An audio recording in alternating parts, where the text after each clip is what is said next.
Yo, what is up? I'm just trying to multitask as always. It's not always very successful.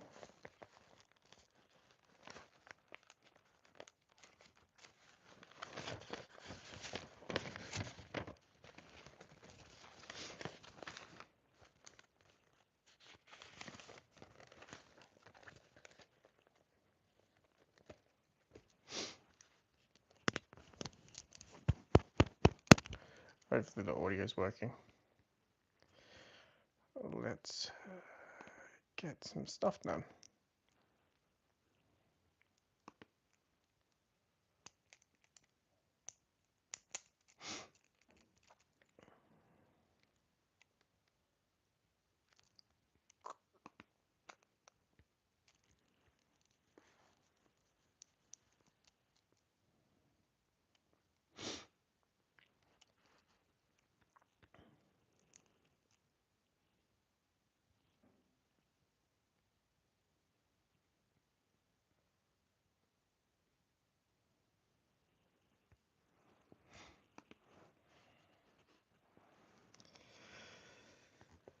Okay, don't need that tab.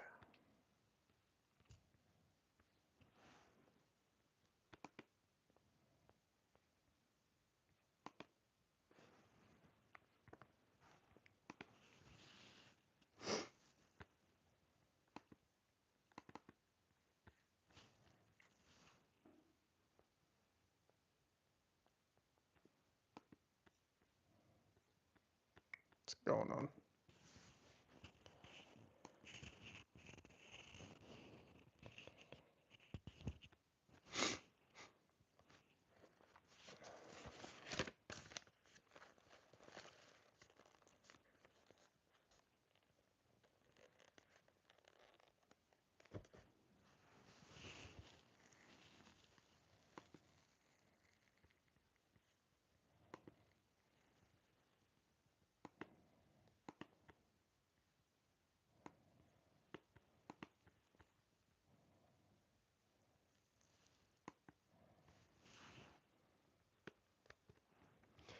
Okay, so got a video uploading later tonight. 10 financial rules that changed my life. Hello, Spirit Farm, John Wards, John Medwards. Sorry. Yeah, I got a video uploading tonight about 10 financial rules that changed my life. Look, I'm no financial guru. I'm just a guy on his path to financial freedom, right? But to get to this stage, to reach financial freedom, I did a lot of work to get to financial stability. And it wasn't easy. It wasn't easy. Can you guys just let me know? Give me like a thumbs up in the comment if you can hear that mic. Let me know if that's on. Or is it just the audio from the phone? Just a little, like your shirt. Dragon Ball Z, mate. Can you hear the, yeah, thumbs up, audio on the mic? Alright, I'll stop hitting that then. So if you don't know, name's Jake. I'm on the path to financial freedom. And I'm just doing everything that I can to escape my full-time employment. Let me reframe that. It's not that I want to escape my financial, it's not that I want to escape my primary employment. It's I want to be able to. I want to have the freedom to be able to. I like my job, but I want more freedom, and not just financial.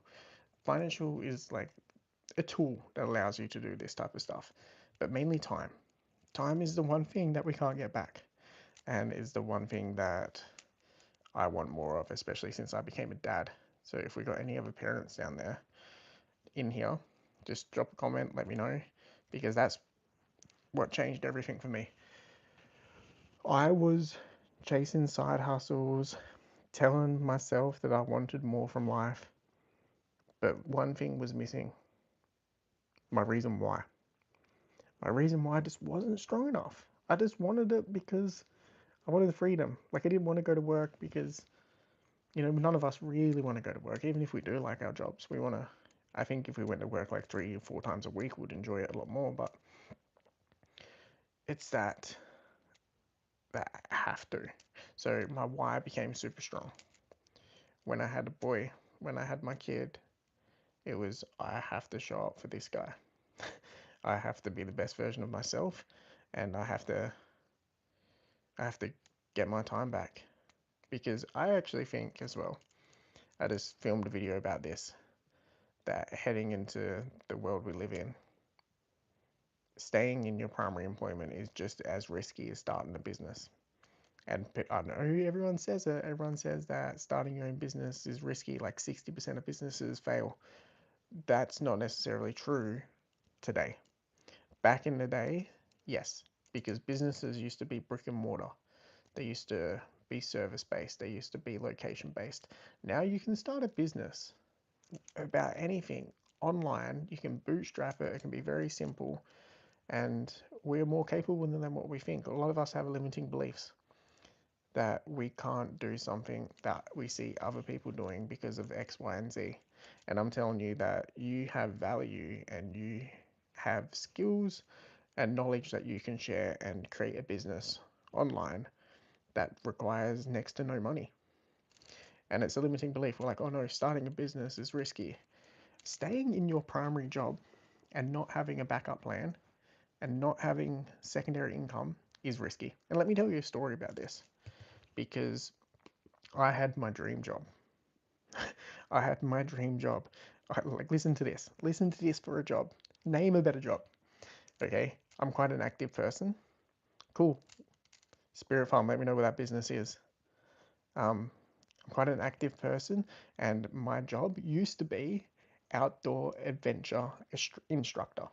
I used to teach groups, mainly like school groups, or there used to be like a business bonding sessions, but we were doing rock climbing, abseiling, mountain biking, kayaking.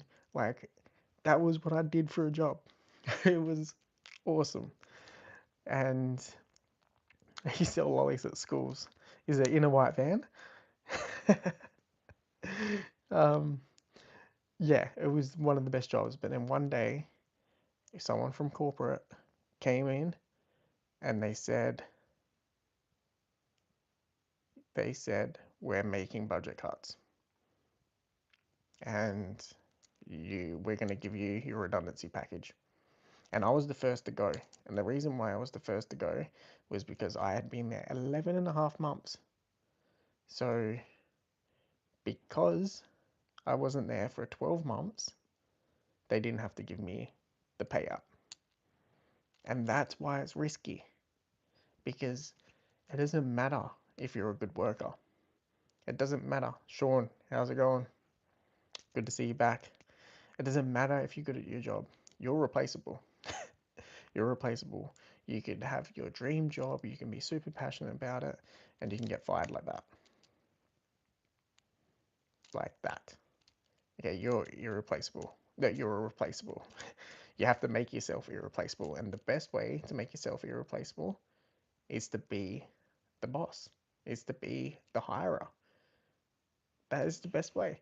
And I'm not saying you have to quit your job. I'm saying you have to have options. You have to have options.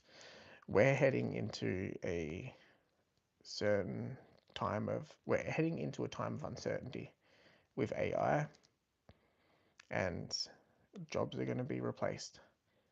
And even jobs you don't think are going to be replaced are going to be replaced. And what's your backup plan? Relying on the government to give you, minimum income? I want more from life than that. That's me personally, but I want more. And so I'm putting everything I can in place to generate more streams of income. Is that Tim? I'm not sure how to. Is it Murph? UBG? Let me know what the name is so I can actually talk to you directly. So I know Sean and you're here, but you got to set up those multiple streams of income. And I had this question today. I want you guys to think about this question. First one, it's 2 parts. How bad do you want it? Whatever it is. We want more out of whatever we have in life. It's our human nature. We want more. How bad do you want it? I always hear people saying, I want it bad, Jake. I want it. Okay, here's the second part then. What changes are you making today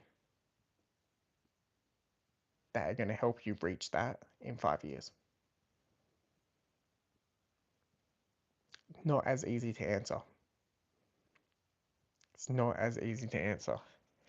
What football are we talking about? Look, I'm from Australia. Football means something different than what it does in Europe. And it means something different than if you're in the States. So we need clarity on that, Spirit Farm. But soccer. Ooh. Well, who do you support? What league do you follow? I'm not big, man. I'm not big on soccer. I gotta admit, I'm a martial arts guy. If you can't tell by the cauliflower ears, I'm a martial arts guy. But the question again, I want some answers. How bad do you want it? How bad do you want it? And what are you doing today? What are you changing to be able to reach that in 3, 5, 10, 15 years? Premier League. So who do you go for? Was that Manchester? With this two of them, right? How bad do you want it, guys? What are you doing? What are you doing today that's gonna give you that freedom? Spurs. I respect that. If you want to play soccer, what are you doing? Are you getting those reps in? All right. Are you putting the work in, or is it just a dream? Because train harder, train smarter, train consistently.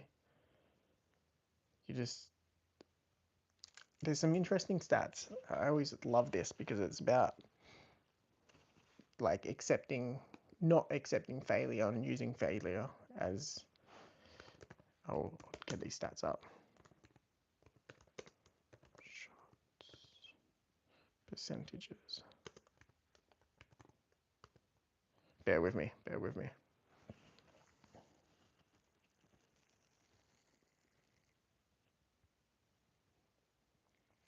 Listen to this, guys. So we talk about, this is basketball. We talk about the greatest, Michael Jordan. We all know Michael Jordan. We talk about trying and then not getting what we want or failing. Michael Jordan only made 32.7% of his three-pointer shots. He didn't get them all the time. That's almost 70% of the time he missed. 70% of the time, that's 7 out of 10 times. If you tried something 10 times and just the draw of the luck was the first 7 times you failed, most people wouldn't keep going. Most people wouldn't fail 2 times and keep going. Never mind 7. And then that third time, he made it.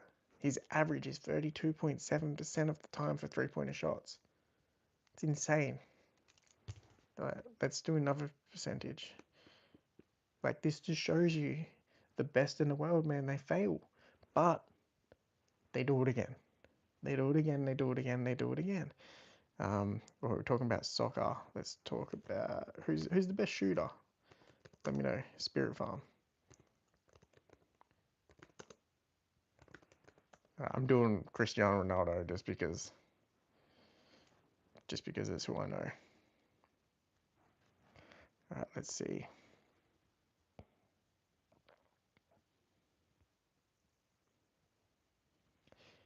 So 975 official goals.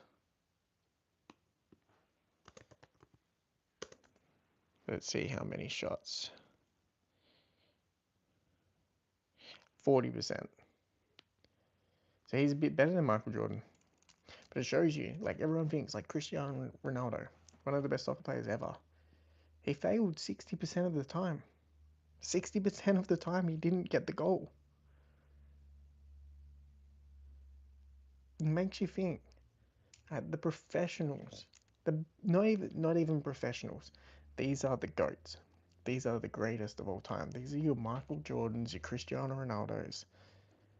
They're missing 60, 70% of the time, but they're going to keep going. And that's about resilience. It's about determination. It's about looking at failure as an ability to learn. It's just not my shot, but I'll get the next one. And we got to have that mindset for whatever you want to do. We're gonna fail. We get the best. The best fail 60 to 70% of the time, but we never see that. That's the problem with social media. We see the goals. We don't see the misses. We don't see the practice. So let me know, what are you doing today that's gonna give you the benefits in 3-5 years? And if you fail, what do we learn? We just keep going. We just keep going. It's interesting. Name, if anyone else can name a good or like one of the GOATs of sporting, drop it down and we'll see their fail percentage. Super interesting. There are two that came to mind: Cristiano Ronaldo, Michael Jordan. But if anyone else has anyone in mind, we'll just prove that you're going to fail. And I will tell you a little story. Today I got my win. Today I got the goal. And you don't always get the goal. You miss a lot. And I've been slowly building my presence online. I don't know if it would be like a personal brand as of yet, but mainly on Instagram, which is different to what I'm doing here. What I'm doing here is about building. It's about my journey. It's about my path. On Instagram, I more document parenting, my martial arts, and how I am as a dad. And I was reaching out to different brands because, you know, as you develop as someone who's putting himself out there, you want to look at different streams of revenue. I wanted to look at affiliate links and brand deals. So I message brands, but I don't want to be that guy who's working on 3 to 5 different brands a month and promoting shit. I want to build trust with my audience and send them to quality stuff. So I sent a few messages out there months ago, and I got a few rejections. I got a lot of rejections. I got a lot of non-replies, and I got a lot of no's. And a lot of the no's were automated replies, just like, we're not looking to work with content creators. And it was a bit disheartening, and I actually stopped for a little bit. But then it was interesting that my account started to grow. One of those brands actually started following me. Another brand actually replied. They said, we're interested. What you post, your message, we're interested. So I just had the meeting this morning. I got my first brand deal, and that was after a whole lot of rejection, and it was one of the later ones. Like, it was one of those messages where I almost didn't send because that failure felt heavy. That failure made me think maybe I'm not good enough to get these brand deals or for brands to want to work with me. But it's not true. It just wasn't the right fit. It just wasn't the right shot. It just wasn't the goal that landed. I just got the 60 to 70% front loaded. All those no's, all those rejections is what I got at the start of it. But luckily I didn't quit, because if you quit, you don't get that 40 to 30% of your wins. So you got to keep going. So, boy, got a brand deal. Starting off with gifted and affiliates. So hopefully I can start making a little bit from affiliates and work from there. It's just something, man. Like, you just have to start. You just have to put yourself out there. You just have to shoot your shots. We're going with those sport analogies because why not? It's been the theme. It's been the theme of today. Sport analogies. Anyway, later tonight, videos dropping 10 financial rules that changed my life. Make sure you watch that. I kind of went on a tangent just then, talking about failure rate, but also how we can build systematically. I can read these points for you guys real quickly. I'm not sure if you're into finance. It's just one of the topics I'll talk about. But I used to not be able to sleep because I was thinking about money so much, like stressed, worried about the next bill. Let me die. What about fast? You want to die fast, man? You can skip. It's fine, bro. The algorithm will send you somewhere. Anyway, I'm going to go over the 10 financial rules that changed my life. The first one is knowing exactly where your money's going. Know exactly where it's going, because a lot of us, we don't know. A lot of us have no freaking idea. We want more money. We want the goals, but we haven't tracked it. Now, I come from like a fitness martial arts background, and you need to track whatever your goal is. If you want to lose weight, you need to weigh yourself. If you want to gain muscle, you got to weigh the weights that you can lift, and you got to progressively acclimate and add that number up. If you want a better financial position, you need to count your money. So that's the first one. Second one is get rid of consumer debt. Most of us, man, buy now, pay later. Like, it's ridiculous. It used to be that the only debt you could take was on your mortgage. Now you can take it out on Uber Eats. Third one is create margin. Now, margin is the difference between your income and what's left over. Or your income, what you're spending, and the difference. So if you get 10,000 a month and it costs 9,000 to live, you got $1,000 of margin.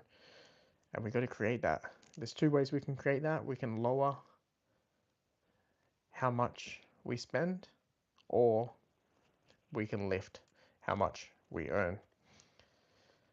So number 4 is to audit your fixed expenses. A lot of us think we can't actually change how much we're spending each month, but you can get a better rate on your mortgage.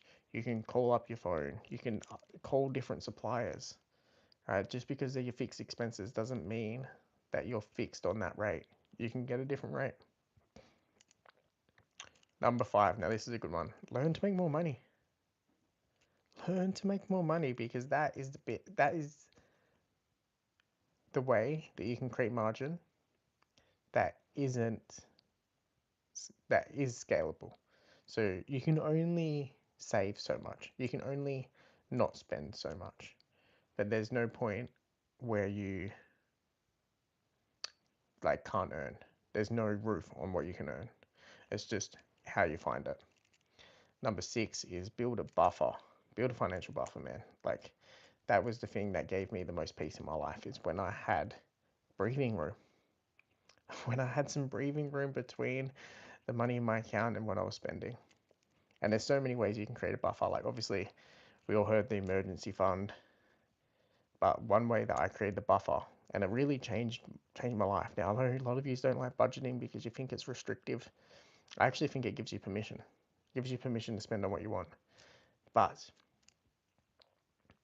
the best way that I created a buffer was to count my yearly expenses, my quarterly expenses, my monthly expenses, and those big ones that I know are going to come up like every quarter, every year. Put that away. You know your car's going to need to get serviced. Make sure you put that away, and it naturally creates a buffer, because it's not going to be, you're not going to need to spend that until 6 months. So just put it away every month, and it's going to give you some breathing room. Okay, number 7 is pay yourself first. That's a big one. Now, that's a big thing that changed my life, is when I started paying myself first. And what I mean by that, when you pay yourself first, there's a few different ways you can do that. You can put a long-term investment. You can invest back into yourself. But when I get paid, like let's say I get paid $2,000, I will transfer that 10% to my investment before I see it. So I set it up automatically. The day I get paid, 10% automatically comes out of my account and goes into my investment account. So when I look at my account the day after I get paid, I see that 1,800. I never see that 2,000 because you will just end up spending that 2,000. If you only see 1,800, you'll just spend 1,800. You will adapt. So pay yourself first and work with what's left over. Because if you try to save what's left over, there won't be anything left over, man. There won't be anything. All right, number 8, start investing. Start investing as soon as possible. I don't just mean in the stock market. I mean in yourself. Like, I mean in you. Invest in yourself. Everyone talks about long-term investing, S&P 500, ETFs. Well, I'm doing it. That won't have a larger return than investing on yourself. There is no larger return than investing on yourself. If it's starting your own business, if it's getting an education, if it's learning a valuable skill, if it's whatever it is, invest in yourself. If it's doing something that fills your cup up, you have to do it because no one's going to put the time into you. No one's going to invest into you. No one's going to turn around and be like, here's your education paid for on me. No, you have to invest in yourself. All right. So this is all dropping later tonight. If you want to watch it, it's coming out in like 30 minutes. But number 9, that was number 9. Number 10 is don't let your lifestyle outpace your income. And I see this everywhere, man. And this comes from comparison. This comes from looking at your neighbors who got a new car and now all of a sudden you want a new car. It's when you are finally able to, move out of home, you start renting, but then you see everyone around you's got their own home. So you want to get your own home. And every time you get an income, you get a raise and your income raises, you want to take that step up. You want that new car. You want to move to that new town. You want to get those fancy clothes because you're just trying to compare yourself. You're just trying to seek validation from other people. And when you let that shit go, it is freeing, man. Like, one way that I've never let my lifestyle outpace my income is I drive a little beat up car, man. And I honestly don't care what anyone says because I love it. It gets me from A to B. Super reliable. It's cheap on fuel. Like, I'm just not a car guy. Like, and if you're a car person, well, prioritize what's important to you. That might be important to you. But then don't go spending heaps on holidays. But I would much rather drive a little beat up car, but go on holidays. Like, that's just my priority because I want quality family time. I'd much rather not have a car loan, drive a little beat up car, than spend more on my house, Not just, I don't mean get a big mortgage, but I mean make the improvements I want so my living is what I want it to. So when you get that next paycheck, don't just spend it. Put it away, save it. Use a little bit. I think about percentages. If I fall into like $1,000, I think it's good to put like 80% away, but use 20% to spend on yourself and to enjoy. But that's the 10. They're coming out later. If you got any value from those 10, make sure hop over to the channel, subscribe, watch the videos. If you're going to click on a video, stick around, watch it, comment, like it. But I'm on my path to financial freedom, man. And I'm almost at a month of posting on YouTube, so I'm going to give a full breakdown. If you've ever thought about creating your own YouTube, I'll break it down realistically, what it actually looks like. I also am going to break down all the amount of money I've made this month with my side hustles, online, not monetized yet, but I'm working towards it. All those areas I'm going to break down every month and just share my journey. So if you're interested, make sure you hop over and subscribe. And before I go, because I got some work to do, I've been procrastinating being on live, but ask me some questions. There's been at least one person this whole time watching, so drop a comment, let me know. Are you on this journey? Is it something you've resonated with? obviously to some extent, or not. But let me know.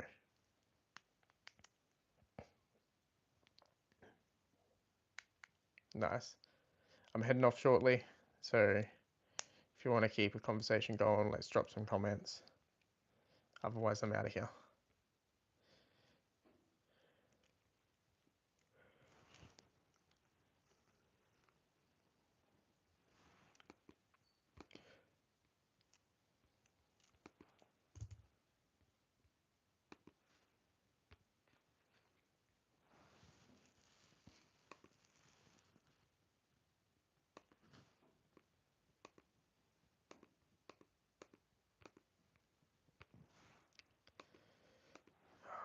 What's happening? There we go.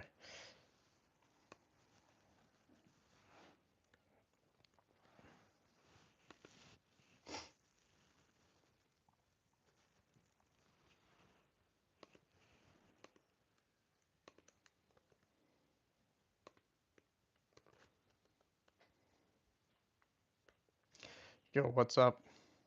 I was almost about to finish this live, just doing some other work. But if you got any questions, drop a question.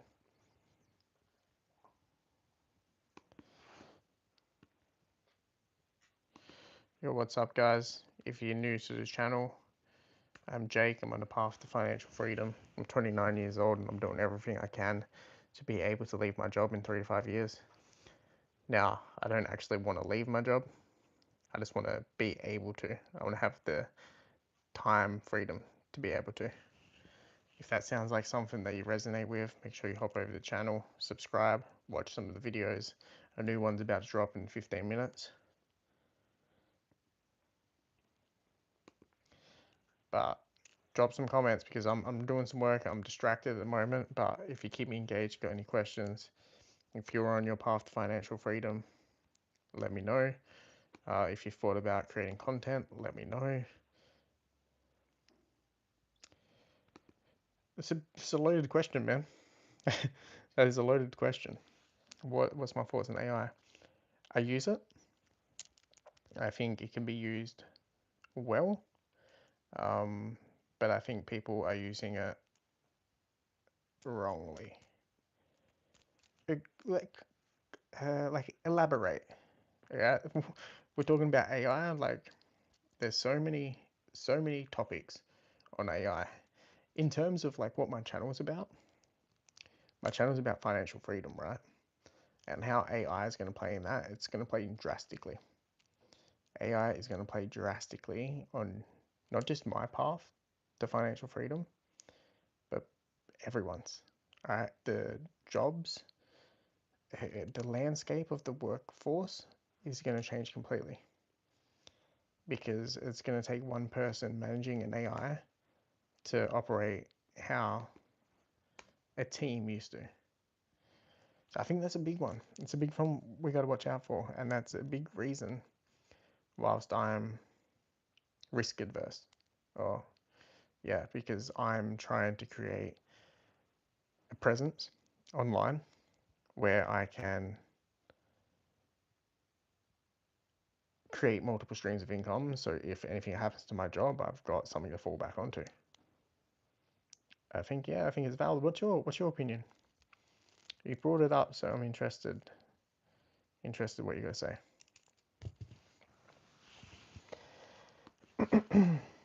But yeah, I use it.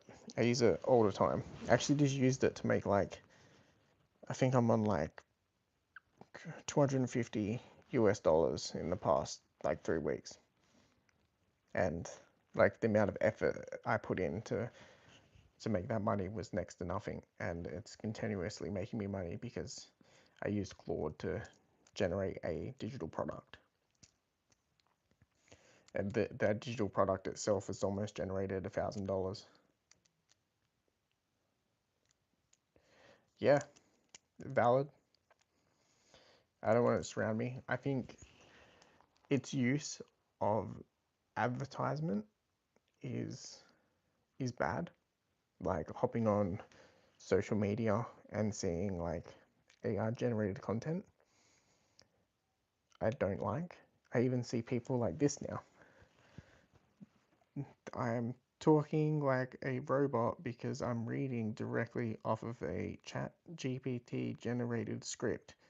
Like, bro, like, I want to hear your personal opinion. I want that human experience. That's what I want to connect to. That's why my videos are me turning on the video camera and just talking. And this is why I've been doing lots of live lately, because I am just sharing my perspective, my lived experience. And that's something that is becoming less and less available. All right, let me read these. AI has taken over the world. It has its benefits, but it's evil at the same time. Pros and cons. Like everything though, right? Pretty much not touched actual cash for the last few weeks. Yeah, man. It is a weird world we're living in. I must admit. I'm grateful that I grew up in a smaller town that was a few years behind the world at the time. So I got a childhood. We used to ride our push bikes over to our mate's house. We used to be able to buy a bag of lollies for a few dollars. Now, like inflation, AI, how much the digital world is taking over. I think it's about finding balance because I use AI to help me with workflow, but I don't allow it to take over my critical thinking. And I think that's a big thing people are letting happen. They're letting their critical thinking play out by AI. I see it on YouTube videos all the time as well, where their scripts are generated. Like I said, like Instagram people are basically reading like this. Like I can tell. Even like brands that use AI generated content, I generally don't follow. Um, because we're human. We want human interaction. But but this is ultimately my opinion. If you're not going to use AI and you're all against it, it's going to move forward anyway. The world is going to move on anyway. It is going to be implemented and you're going to be left behind. That's what's going to happen. Now, I don't think you want to be to the other extent where everything in your life is AI, because we're human. We need connection. I'm lucky. I live like on the border of a metropolitan area, and my my house backs onto national forest. So I will often do a detox cleanse and go and walk into nature. Here, let me read these comments. Why haven't you used Cash? Old Nana Australia. What's up?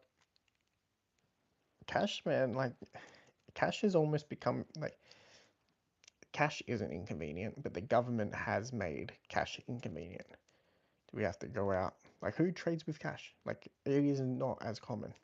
We have to go to a bank just to take out our money. Um, there's always fees. Like my bank, I don't even know where an ATM is like 30 minutes away from my house. So I have to pay a fee if I'm going to take cash out. So they make it incredibly difficult to live a cash society.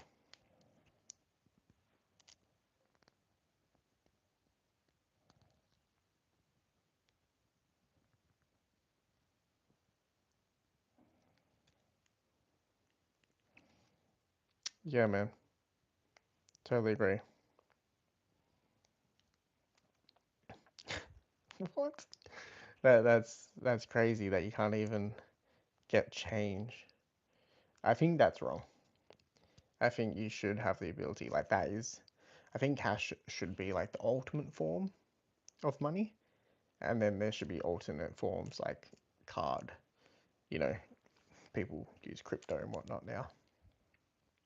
But to not accept cash and not have change on, I think is pretty poor.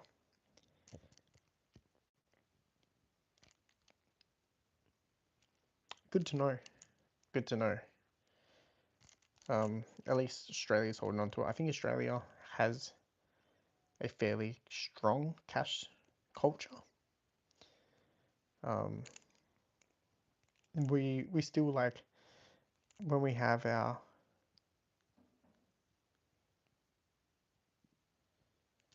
sorry, got distracted.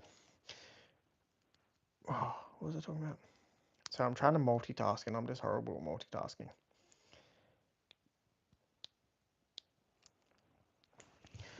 Man, AI, cashless society. This is why all these topics is why I started this channel. If you haven't already, you're like way away, old Nana Australia, hop over the channel, give your man some love, like and subscribe, hit that notification bell.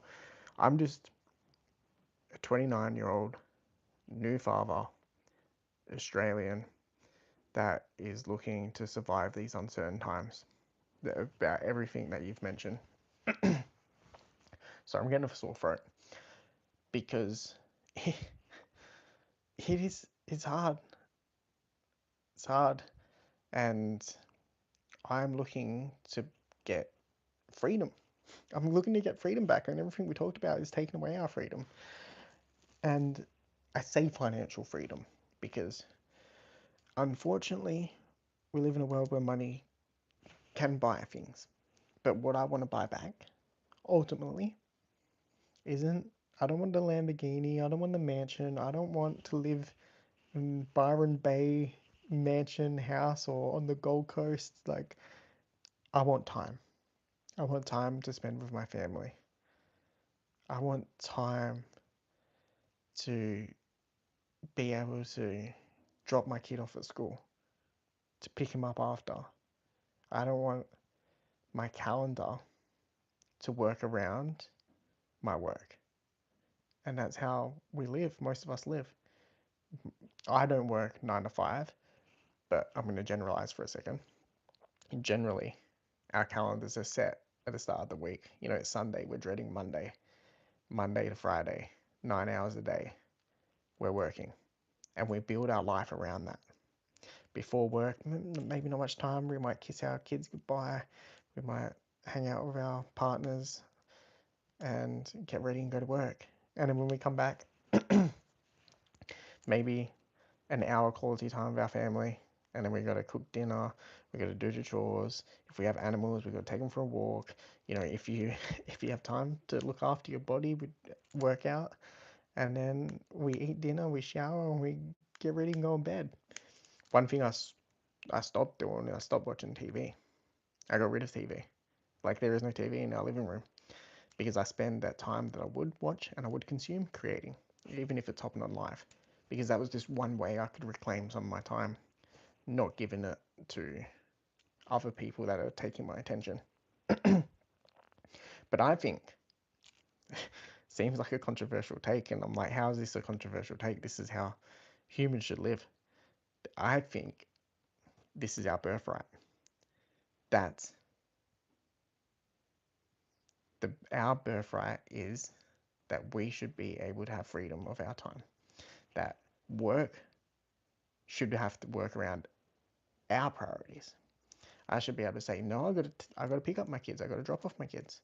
You know, we go on vacation once, twice a year. Like, I'm gonna have to work around that. You know, I go to the gym at 10 o'clock because I look after my body. I'll work around that.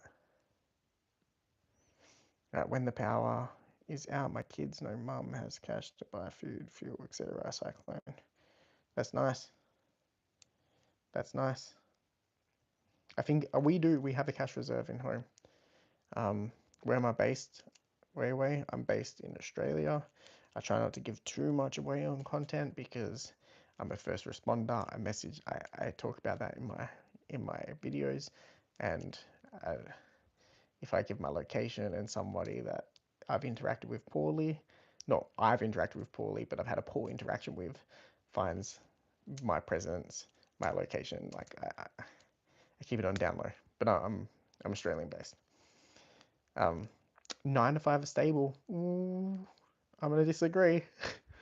I'm gonna disagree. I'm not sure if you were here earlier where I talked about it's been a long life. Um, 9 to 5 isn't stable, man.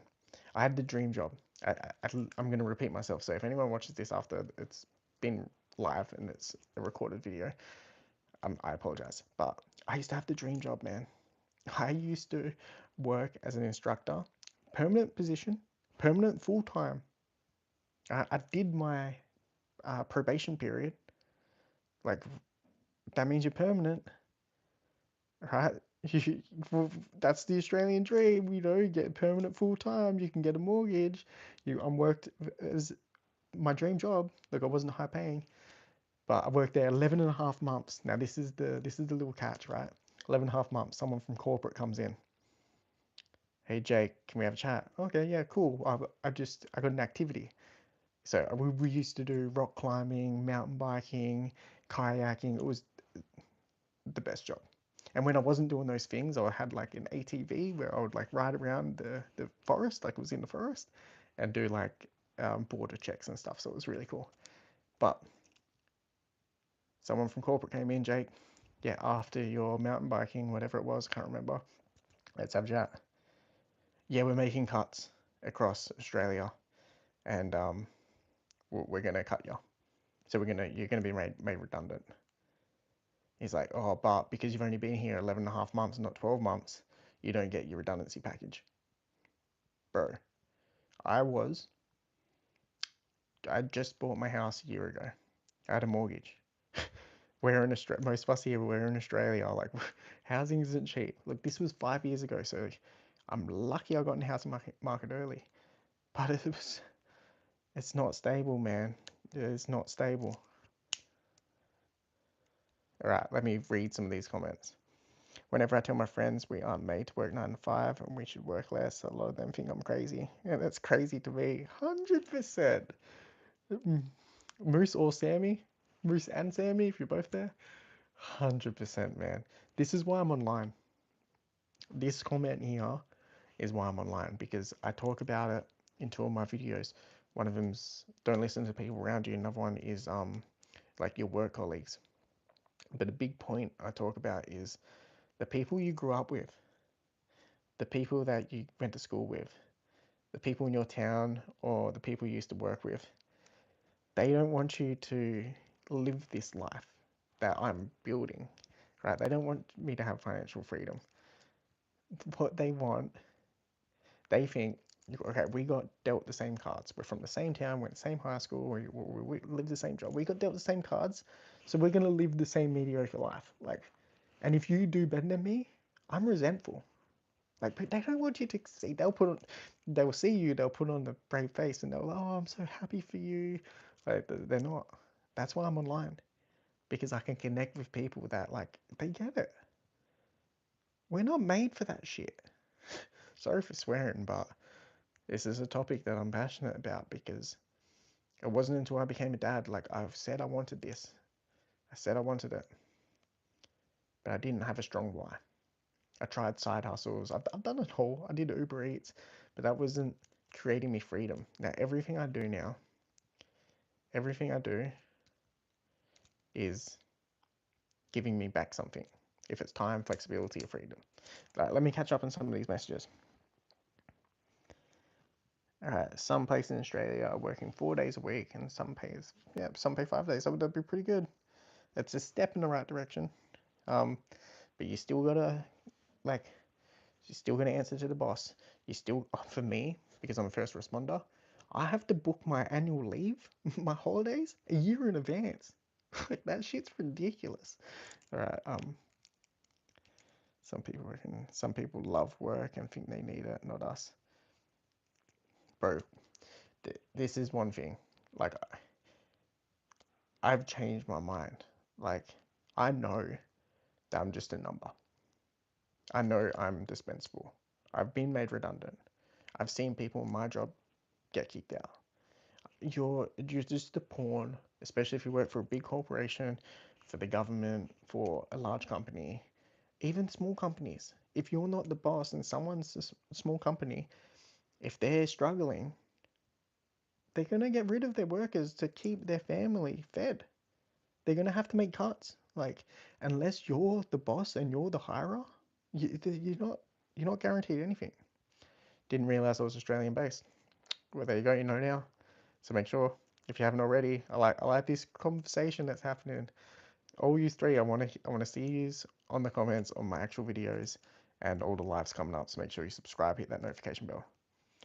So then I'm suggesting it's better to hire 2 part-times instead of 1 full permanent if it's financially profitable. I didn't necessarily talk about hiring. Let's clarify that.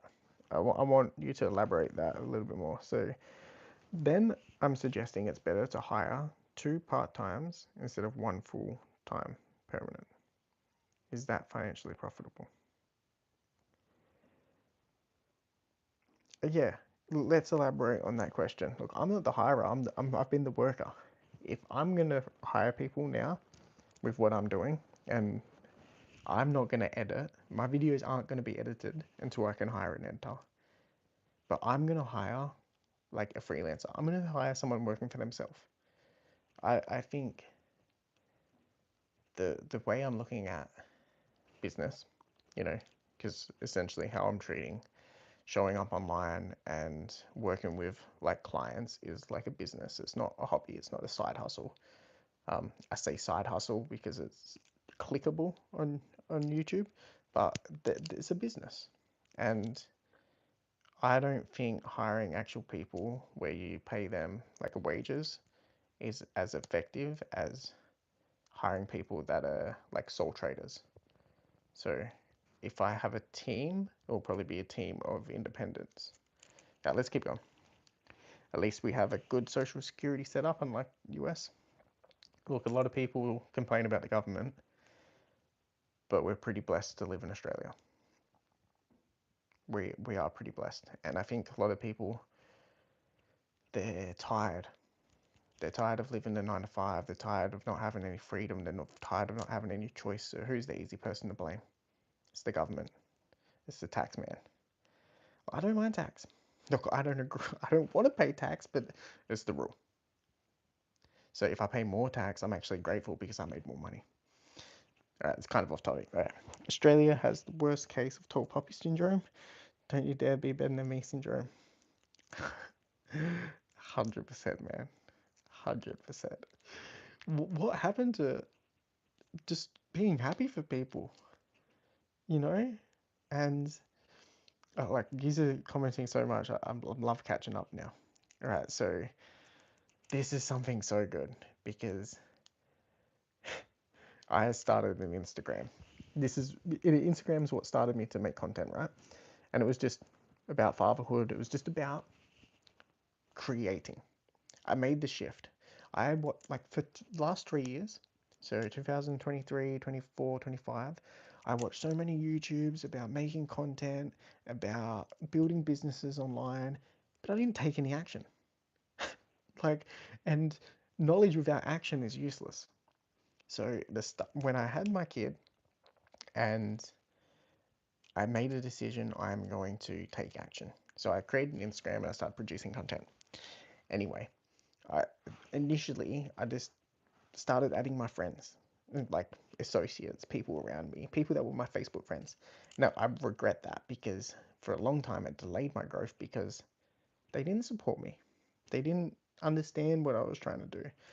And when I started to get into the rhythm, I started connecting with people online that were doing something similar. They were building something. They wanted freedom. They wanted to escape what everyone else around me was happy with. That's when I started connecting with people. That's when that tall poppy syndrome that you're talking about went away. Because I have like a guy I talk to almost like daily. He has a podcast. It's Modern Dads Unplugged. So if you want to go, if you're a dad, you want a podcast to listen to, it's really good. But he's in Wales And we chat all the time because we're just two dads with young kids that are just building something that people just don't understand our journey. And he wants me to succeed. I want him to succeed. But the people I went to school with, they don't even like my shit. Like, they don't even support me. But this guy over in the other side of the world is like my hype man. And Australia has a tendency of not having as much support. But I don't think it's like Australia. I'll challenge that a little bit. I agree, but I just think it's the people around you that aren't ambitious. And that's why I'm on here, because I'm having these conversations. We're challenging each other. Yeah, it's awesome. All right, let's keep going. Old Nana. I have worked for people and have been self-employed, and I'd rather go work for someone and not have all the paperwork, etc., that goes into being the boss. Okay, what was your business? Because I think this is where, like, I assume old Nana, that you might be an old Nana. Like, and I don't mean that wrong, I just mean that you probably might not be in a similar generation to me. And business was often said that 60% rate of failure. Like, I used to hear that stat all the time, and people were scared of starting businesses because the rate of failure was so high. Now it's quite easy to start a business online with no overheads and almost no expense. This is my first expense. I think it's working. Is it working? It's a DJI mic, and I got it from a side hustle I did because I'm bootstrapping. Like, everything I'm building, I'm doing nothing. I'm I'm talking about AI before way away. I'm using AI to build digital products for another creator, and I have to wait for like the usage to like come up again because I'm not paying for it. So business used to be risky. Now, like, the admin and everything is a lot more minimum. If I was to open a shop and start selling a product or a service, there's going to be so much paperwork. And one thing I've also realized is when I have the appropriate amount of money, I'm going to look to resource all of the work that essentially isn't the 20%. So the 80-20 rule, 80% of the jobs you do are menial and don't actually move you forwards, and 20% actually move you forwards. And we want to focus on 20%, and we want to outsource the 80%, because the 20% for me is making content, making digital products, testing new ways, and building relationships with more creators that I can build more deals with to help them monetize. Checking my emails, um, talking, like scrolling social media. Like, I can say that helps me with online because I can learn the algorithm. It's so many stuff. I can outsource editing. Like, that's why I stopped editing, because that doesn't actually move me forwards. There's so many things. Like, the 80% I'm going to outsource. But yeah, let's keep going. But yeah, I've also, before we keep going, I work for the government. There's high security. Um, I do enjoy just going, doing the minimal, not having to worry about any of the bullshit, and leaving. So I understand that. I totally understand that. But it doesn't give me freedom. So that's the trade. You don't have to think about it, but you don't have freedom. All right. Employees have no stake in the game. Sole traders are working towards their own goals. 100%, man. You get it. All right. Way. Said 9 to 5 isn't stable. Yeah, get that. People full time are going to quit because they're mentally drained. Nobody remains long term. Is the job market that fragile? I don't think the job market's that fragile. I think people were burnt out, and I think also our generation, way away. I'm not sure if you're my age. I'm not sure. It's hard to tell. I can't really see your icon, and your name's not Old Nana, so I can't assume that you're an Old Nana. I think I think social media has had a huge impact on people burning out in the workforce, because we see that it's possible to reach freedom. 100 years ago, we used to live in a small town, we used to trade services, and we used to only be able to compare ourselves to our neighbors. Now we can compare ourselves to a 20-year-old crypto millionaire that's traveling the world. That's not the life I want to live, but social media and the ability to connect to people around the world has given the ability to compare. And I think that comparison can be taken in the wrong direction and lead people to not sticking into a job.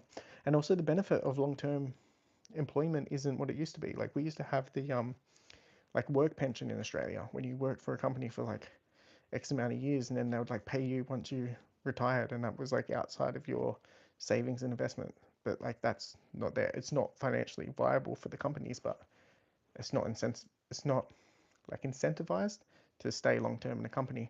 And actually there's a stat, I might get it wrong, but it's about changing roles within the industry, changing employees can lead to 30% income growth. So why would I stay in a job that aren't going to pay me more to do the same job when a new role, a new employee might pay me 30% more? So, all right, let's read our next message. I guess staying in a company for decades like the OGs can't happen nowadays. Well, that's what we're talking about.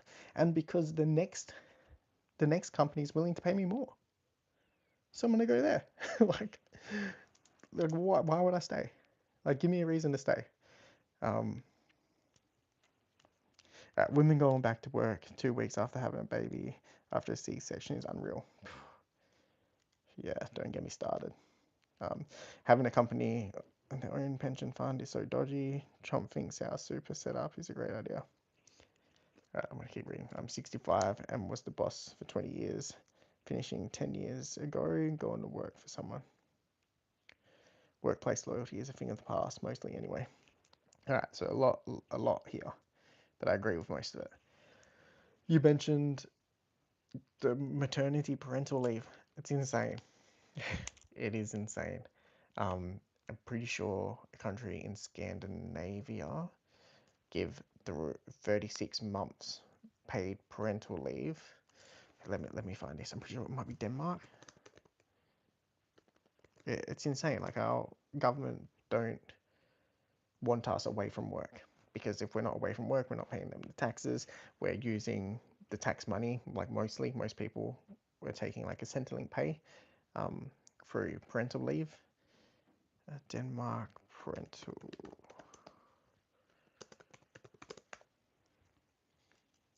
No, it's not Denmark. It's a country around there.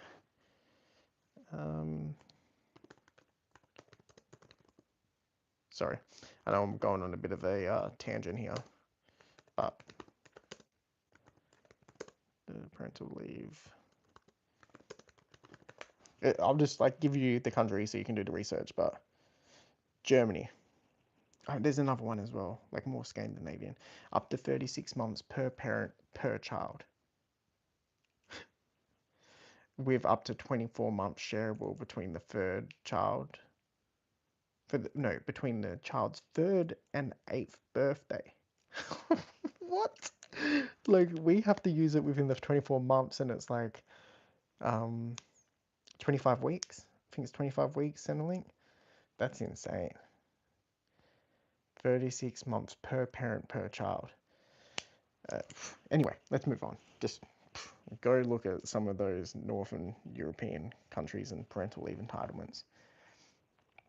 All right, 65 was the boss 20 years. Let me know what you were, the boss of what company or what type of like business structure. I'd be interested, because I'm building, I assume Moose and Sammy are building something a little bit more detached from trading my time directly for money.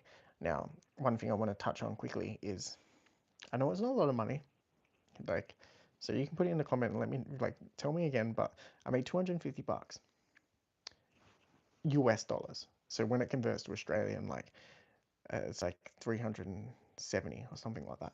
$250 US in the last 3 weeks, because I created a digital product for a creator. I took a percentage, and like the other day I went for a walk, and I don't take my phone on a walk unless I'm doing a live, but I put my phone down. I went for a walk, I came back, I picked up my phone, I got a notification saying I made like $7. That's the direction of making something, creating content, getting on the camera and talking, and then having it compound without me trading my time for money. And I know what it's all about, trading time for money. My shift minimum is 10 hours. I traded a ridiculous amount of time for money. All right. Workplace loyalty is a thing of the past. I think, yeah, I talk about that. There's a video I talk about about your work colleagues are not your friends. At the end of the day, we live in a hostile financial environment. You know, inflation's gone up ridiculous over the past 5 years. Like since COVID, inflation's been really, really hard on a lot of people. The interest rates are really high. And we just need to get our bills paid. We just need to get our families fed. We just need to keep the roof over our head. And people are going to pretend to be your friends. There's going to be a lot of brown noses at work. They're going to be sucking up their bosses.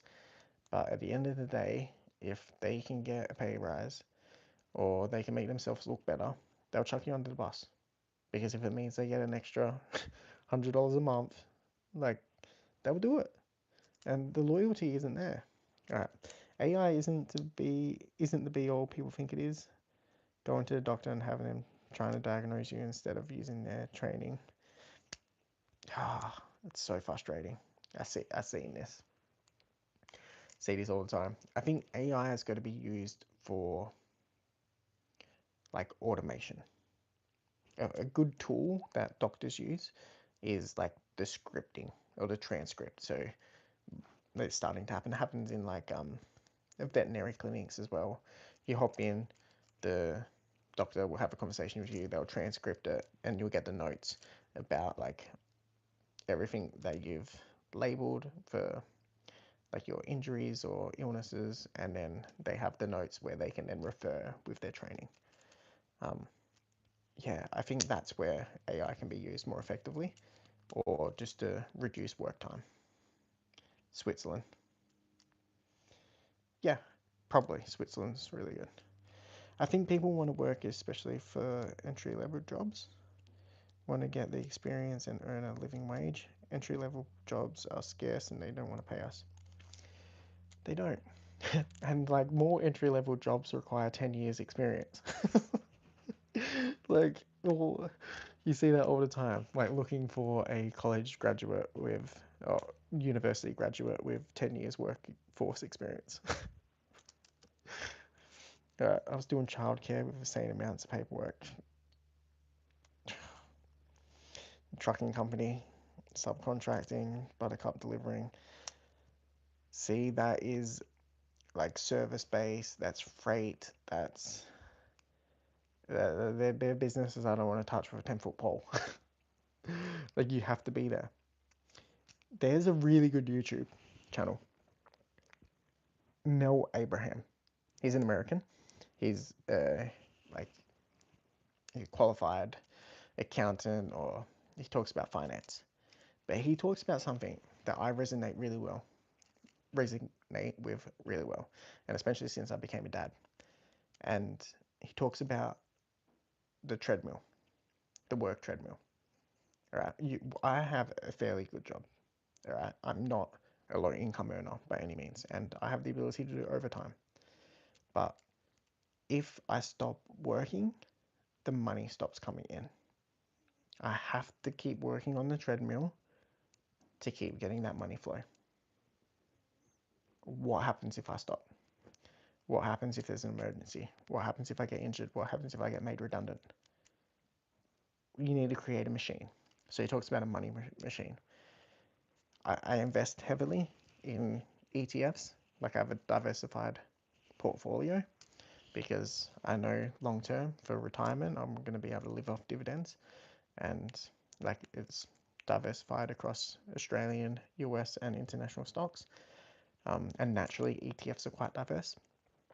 So it's a small amount, but I get dividend payments every quarter. I do a side hustle, so I do personal training with my martial arts. I have my primary employment, and now I'm working with creators with digital products, and now I'm working brand deals and I'm working my own personal brand. So that's like heading on to 7 streams of income. Because if one stops, can it keep going? All right. We get newbie truck drivers wanting the same pay as someone who's been doing a job for 30 years. Yeah, works for income. Something to endure for your freedom is the future. I'm gonna make a point of this comment. Something to endure for the freedom in the future. Why can't we make the freedom now? That's what my channel was really about. Now, before I go on, before we start to say, okay, Jake, like it's not going to happen overnight. The Fast Lane to Wealth, I think that's the book. Something similar, like the Fast Lane, yeah, along those lines. So I'm a big believer in the slow lane, and that's essentially what you're talking about. Getting a stable job with an income so you can invest in your superannuation, and when you're 67, you're going to be able to retire.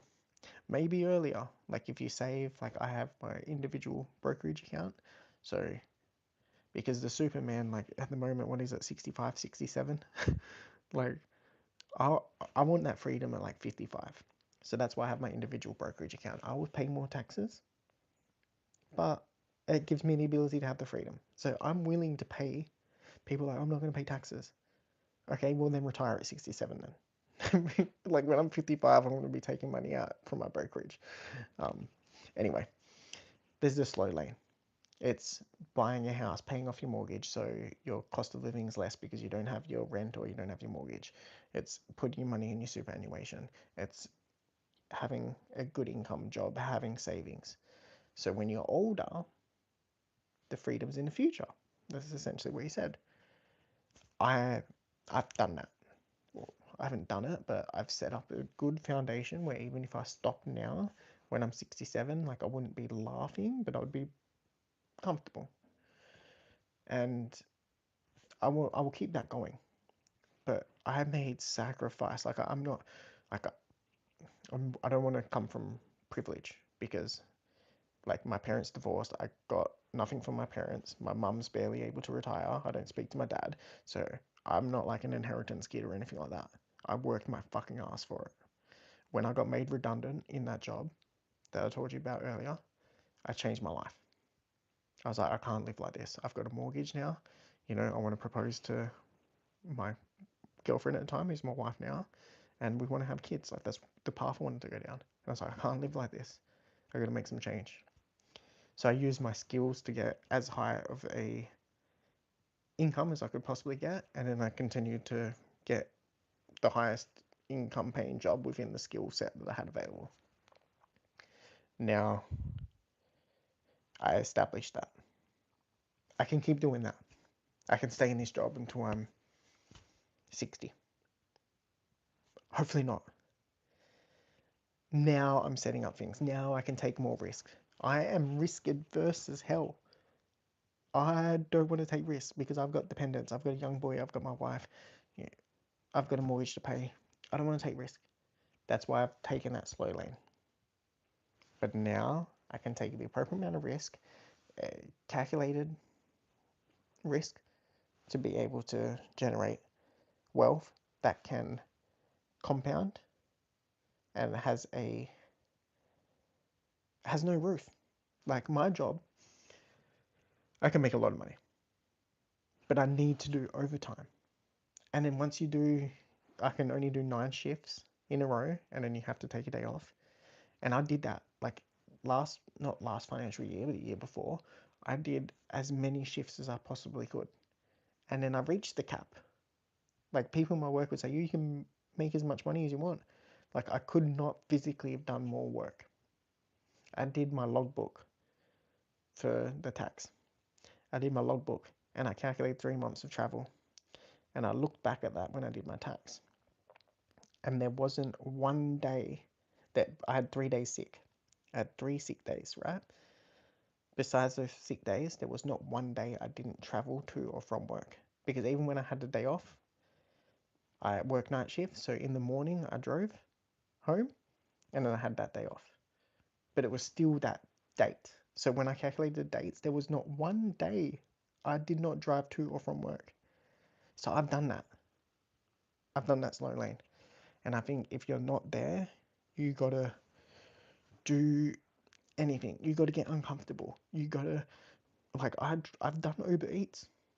Like, when I got made redundant, I signed up to Uber Eats straight away. And I was driving my car, picking up food and delivering it because I couldn't afford not to pay my mortgage. And people aren't willing to put that work in. People, like, they're not willing to put that work in. So I've done that. Now, and this is a privileged statement, okay? But I used to hear it before and not understand it. I used to say that's a rich person statement. And it's that money doesn't actually buy you happiness. That you can have all the money in the world and it won't buy you happiness. And I was like, that's bullshit. Like, that's bullshit. Money can buy me happiness. Um, but no, I need time because the past 9 months of my life has gone by like that. I remember my kid being born like it was yesterday, and now he's 9 months old. And I know that he's going to be a baby for only a certain amount of time, and then he's only going to be a toddler for a certain amount of time, and he's going to be a kid, then he's going to be a teenager, and then he's going to be out of home.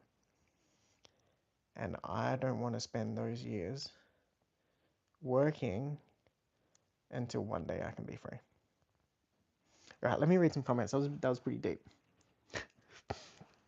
Our boys came through the company doing car deliveries, then onto small trucks, then onto semis, then road trains. Most drivers now go into company in 10 or 12 hours to get a license. Go to company, do 10 12 hours and get a license. Yeah, I see like some jobs like that do their minimum and then move employees. Like they get the training and stuff and then they leave. Money takes financial stress away. That helps give you time to sort out other issues. Yeah, you need that breathing room. I used to have so much anxiety when it came to money, and now I just don't. But I have different anxieties.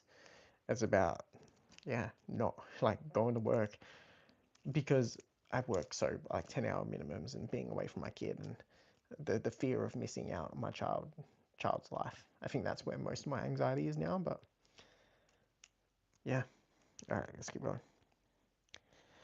And expect someone to give them a job driving $500,000 plus outfit. One son manager in transport company, another drives quads, and the third drives road trains. Very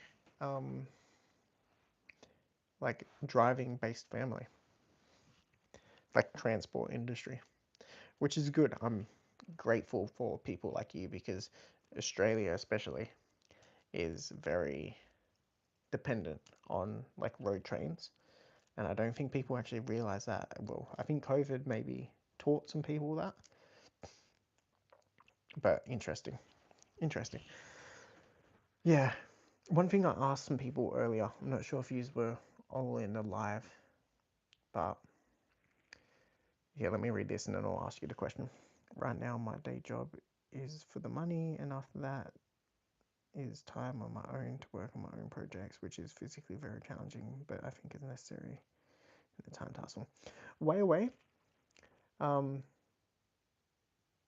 you young? I just read that like you might be young. I can't see. Let me. It reads when you have a kid. I I used to think that like that statement is something that I would have said a year ago, or maybe like 2 years ago. And then I had a kid, and I was like, what the hell was I doing with all that time? Like I had so much time, had so much energy. But also, when you become a parent, like you might be a parent, but this is just my interpretation. When I became a parent, I had less time, I had less energy, but I was way more intentional with how I was going to use it. Right? Way more intentional. So I got way more done. It's funny how that works. Where I used to be tired, mid-20s, yeah, I could tell. I mean, your kid makes you see the world differently in a good way. It does. Way away. Start like investing. Just start investing. Okay, we have like 3 demographics here. I assume Moose and Sammy are probably like my age, like late 20s, early 30s, kind of giving me that energy with you being tired of working for other people, want that independence for yourself. Way, you're mid 20s, early 20s, 24, I'm guessing. Out of studying, heading into the workforce, invest. Mid 30s. Yeah, I could tell. And then we got old Nana. So we have 3 different generations of people. There we go. Babies don't really care who looks after them. It's from 18 months. They all know who daddy is, and when they're school age, make sure you go to their weekend sport activities. I'm not putting my kid in childcare. It's just a priority me and my wife have made.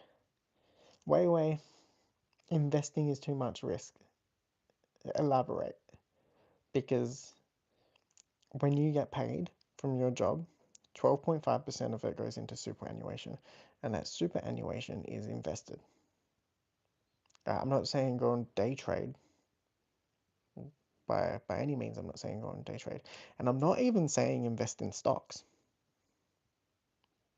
which I think investing in diversified ETFs is good. Investing in real estate could be good, but the market is quite hard to get into, especially for a mid 20-year-old. Invest in yourself. I would invest long term. Like you're 20, but you can do the math on a compound calculator.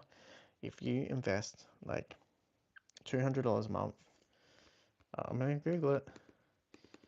How old are you? 25? Let's say.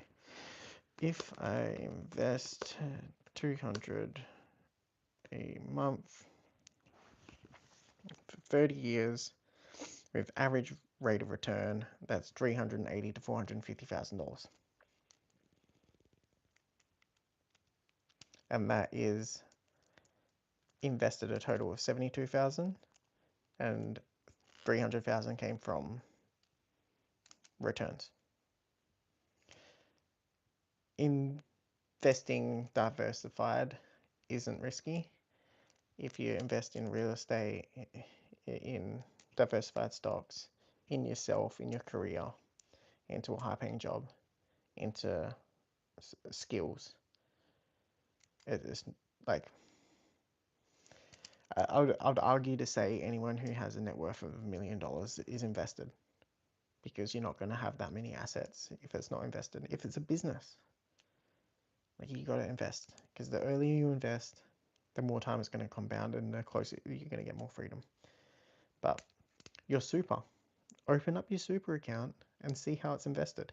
Most of them are default setting to your birth date, and then it calculates like the age of retirement you would be. So for example, if you're born in 2000, there's like a 2000 fund.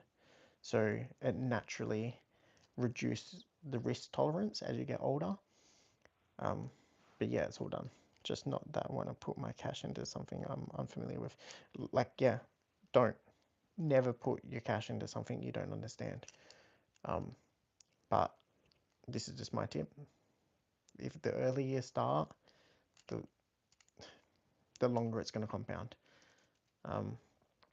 But if you hold cash, right, if you just hold cash, inflation's always going to beat the rate of whatever bank's going to hold your cash and give you a interest rate in.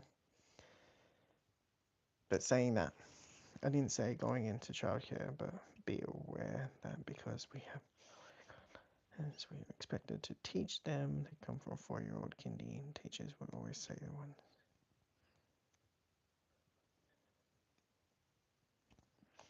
Yeah, both valid points there. I don't think what's the right word?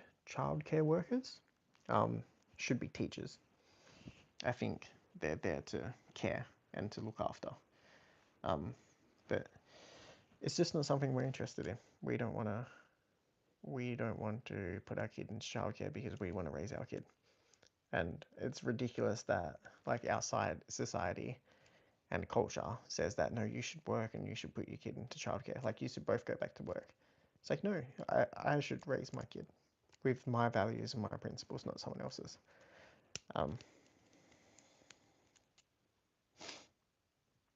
Yeah, so invest in what you believe in, 100%, or what you understand. That's why I don't just invest into like one country. Like I invest in Australian ETF, S&P 500, and international. It's very diverse. Yeah, let's not go into uni degrees. Um, invest into a high skilled, like, what's the word I'm looking for? I'm getting a bit of fatigue from being on chatting for this whole time, but just a valuable skill, right? So this is what I'm trying to develop, and my communication skills declined because I've been on live for 86 minutes now. It's ridiculous. But communication, networking, being able to connect with people. I think that's going to be one of the most valuable skills in the next 5 to 15 years, especially because of AI, especially because people that are reliant on AI are going to struggle in those areas. Oh, it's getting late. You're all staying up late. I appreciate you guys. Went into childcare. We're far ahead of those who didn't go into childcare. Are you talking about children who went into childcare far further ahead of like developmental milestones in education? Because I'm not sure if you could clarify that, I'd appreciate it. What'd you study? And what's the hex that? But use it. Like I would recommend using it. Like whatever the skill is you develop, like go and use it. Appreciate you, Moose and Sammy. Appreciate you. I've actually hopped over to socials and gave you a follow on Instagram and YouTube. So keep that podcast up. Don't know what the topic is. I haven't watched anything yet. I just went over and subscribed and followed. But I'll hit up a channel. Hit up a video. So all good. That's why I'm here, man. I'm just to connect with people that are on the same journey. So remember to teach your child how to write their name, know their alphabet, colors, etc. Yeah, that's interesting. Because yeah, maybe we'll agree to disagree because I think each kid has their own developmental milestones, and we're very engaged parents where I think teaching, like I have a neighbor that I do a PT with, and they are homeschooled, and they have been like they're very academic, so they know how to read and write and they know their colors. Like they would have known that very early on, but their social interaction skills are very poor. Their physical coordination is very poor. So I think it depends on what you value and what's a priority.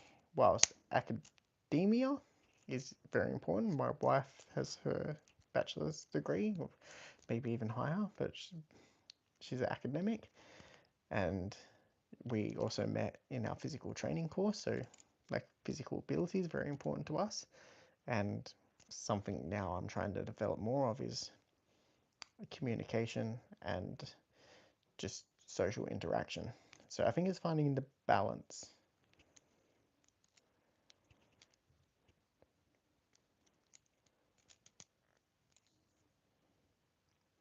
Diploma, so that's like after, that's what, Cert 5, a diploma becomes Cert 4, and then diploma. Alright guys, I might be heading off soon, so if you've got any questions, you want to drop it, let us know. Um, I'm supposed to be doing work, but I appreciate this. I really would love if you all subscribed. I know most of you are subbed already. And watch the videos. There's a video I just released about the 10 financial rules that changed my life. We talked about how like I went to that financial stability stage and now I'm looking for financial freedom. These are like non-negotiables. Like, and before I go, I'm going to tell you something and you're either going to roll your eyes or you're going to nod in agreement. And it's that you should budget. I know people hate the word budgeting, budgets, because we think it's restrictive. We think it takes away from our life. And initially, it does have that effect. But on the flip side, it allows you to give permission to spend and put money in the things that are truly important for you. And we budget monthly. At the start of the month, we look ahead at what we have planned and we give ourselves permission to spend on our priorities and what we truly value. And the things that we don't value, we get rid of. We don't spend that money. I drive a little Hyundai Getz. It's old. It's like a 2011 model. I think it's even earlier. I think it's 2008. It's got like 300,000 kilometers, but it's well maintained. It's not going to break down. I don't need a new car. It gets me to A to B.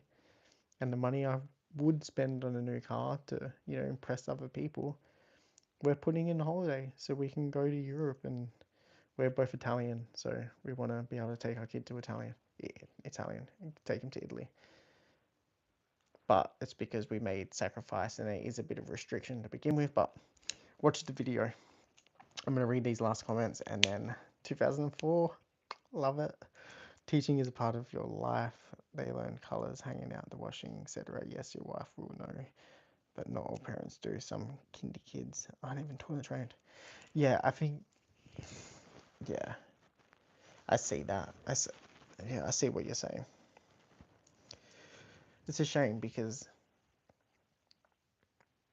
like, kids are so much, like, they're sponges at an early age and they're able to take on information and knowledge so easily early on. So if you give them the tools, the resources, encouragement, and information early, it's very easy for them to learn their skills. We often underestimate how capable they really are. And some parents, I don't judge parenting because I realize how freaking hard it is. So I've learned that like each person is different and each their own, but it's a shame when they don't allow their kid to turn into the kid that they are capable of becoming. Another Italian, love it. All right, do you speak any? I'm like 170 days in Duolingo because I never grew up with Italian. Only my nonna speaking it, but my wife can speak it better than me, and she understands it, but she doesn't speak it as well. Nope, not silly at all. Everyone should do a budget, even kids with their pocket money.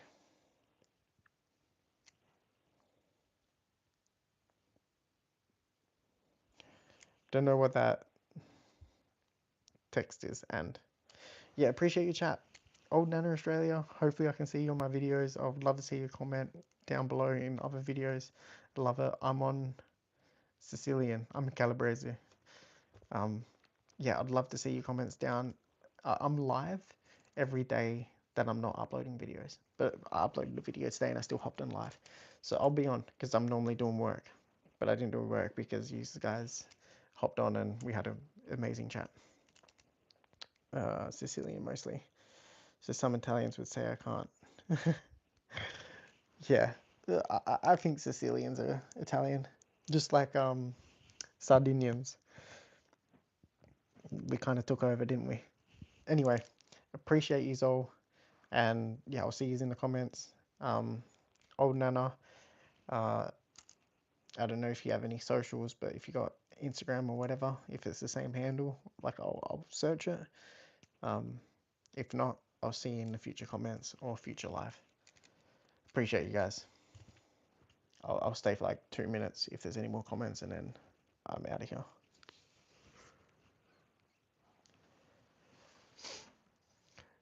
Quick question, off topic. Any of you read?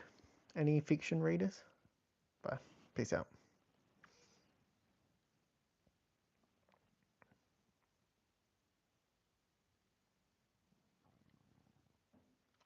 Cool. Took the bait. I just read a book, man. Like 5 stars. Okay, old Nana. Well, I'll see you on Instagram. Bookworm. Ooh, bro. We got some stuff in common, man. The Buffalo Hunter. I don't give 5 stars. I gave this a 4.8 because it was almost perfect, but there's some things that will change. But this is the guy.